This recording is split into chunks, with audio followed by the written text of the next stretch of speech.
How to see your restricted list on Messenger. Privacy on social media is important, and Facebook Messenger understands that. Sometimes you might want to control whose messages you receive or not. That's where the restricted list comes into play. It's a handy tool that allows you to keep certain individuals at arm's length without unfriending or blocking them. If you're wondering how to manage this list, you're in the right place.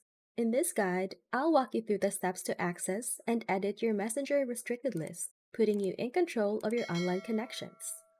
In the Messenger app, go to your menu located on the top left corner. Then tap on the gear-shaped settings icon. In the settings menu, look for privacy and safety and tap on it. Then select restricted accounts. If you restricted people in the past, you will see them here, and you can easily remove them from this list by tapping on their name. This brings you to your conversation with them where you'll find the unrestrict option. If you find this video helpful, don't forget to leave a like and subscribe to the channel.